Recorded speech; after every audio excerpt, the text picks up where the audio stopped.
We had a question pop up in chat. How do you build Abyssal Echoes as a damaging skill?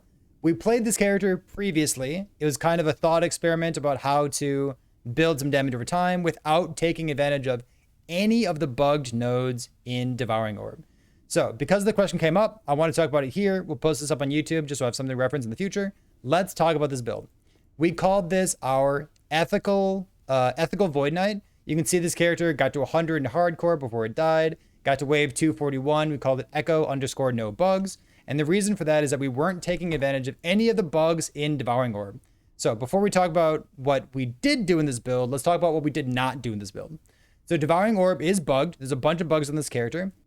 If you take Extinction, this node down here in Devouring Orb, this more damage multiplier does apply to Dark Torrent. So we did not take this because we did not want to take advantage of any bugs. Also, this node would scale ailments applied by Abyssal Orb, which is another reason why we didn't take it. And this node here, Rift Void, or Void Rift, Rift Caller, whatever it's called. This node here does scale both the hit damage and the ailment damage of Abyssal Orbs. So this Devouring Orb is bugged in all sorts of ways. This build, however, is not taking advantage of any of those bugs. So that's what we're not doing with this character. Let's talk about what we are doing with this character. So we're using we're using Devouring Orb rotating around our character. We have some Abyssal Orbs behind us. What are we using them for if not for damage? Well, this is an Abyssal Echoes build. And you can see there's two important nodes that we've taken here. First of all, we've maxed out Turbulence because we have Abyssal Decay. Basically, it puts a debuff on the enemy. And then if we hit the enemy, the debuff is consumed and deals all of its damage over time at 1 point. So Abyssal Echoes applies Abyssal Decay to the enemy. If we scale duration, that's kind of like scaling flat damage. If we scale flat damage, that's also kind of like scaling flat damage. So we kind of have two different ways of scaling flat damage, if you think about it, and that's kind of the interesting thing that goes on with this. So Abyssal Echoes in the past used to have some really cool echoey mechanics on it. Right now, it doesn't have those. What we do with it these days is we put 1 point into Screaming Rifts so that it casts at target location, and then we put 2 points into casting additional Abyssal Echoes. This is really, really good for single target damage. It looks like this. We click on it, click on that. 1, 2, 3, and let's see, 4. 1, 2, 3, 4, 5. 5. For each of those, all we need to do is make sure that we're hitting the enemy between each of those Abyssal Echo procs on the left side of my screen here. So as long as we're hitting more than like maybe once every 0.75 seconds, we're good to go.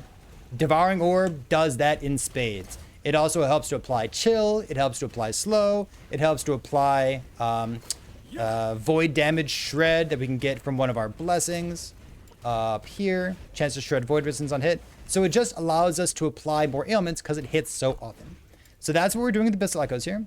We also have Volatile Reversal. We are a damage over time build, so we have all 3 points in Harbinger of Dust, and we also have all 3 points in Void Rifts. So this is enemies take 90% increased damage. It's the same as Path of Exile. Enemies taking percent increased damage is kind of like more damage if you squint on it. So it's very, very good for any kind of damage over time build to have both these nodes spec'd.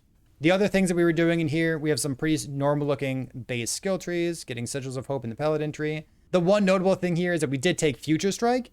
This doesn't contribute much to the build, but it's kind of part of the meme. This is part of the thought experiment of how much can we do without taking advantage of any bugs. We took this because Future Strike is one of the things that changed in patch 0.8.3. So previous to this, Future Strike was a hit and it could proc on hit effects.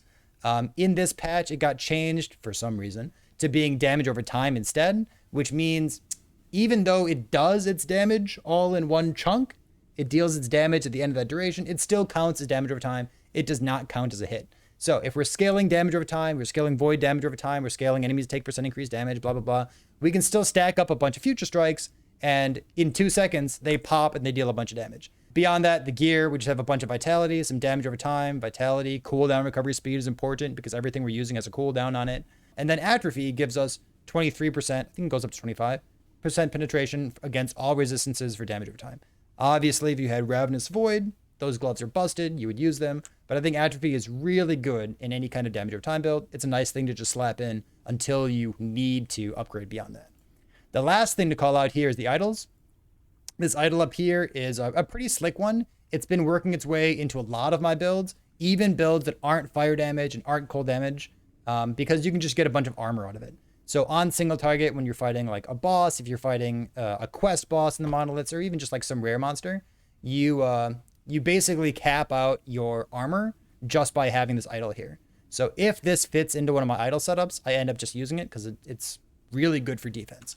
And on a Void Knight, even if you're using a Bastion of Honor, it's nice to have a little bit of extra defense because you don't have much defense. Because Void Knight's great. He's really cool. He has tons of damage, but he doesn't really have much in terms of defense at all. Even if you say like, well, actually, I have Sigils of Hope. And it's like, well, is that your entire build? Or would you rather have some other defense on top of that too? So that is this build. Again, this was the thought experiment of taking advantage of no bugs. This is the _ no bugs build. It got to 250 or so in the arena. It was really fun to play. You could make this even better if you weren't actively making your build worse by avoiding bugs. But yeah, it's a good time.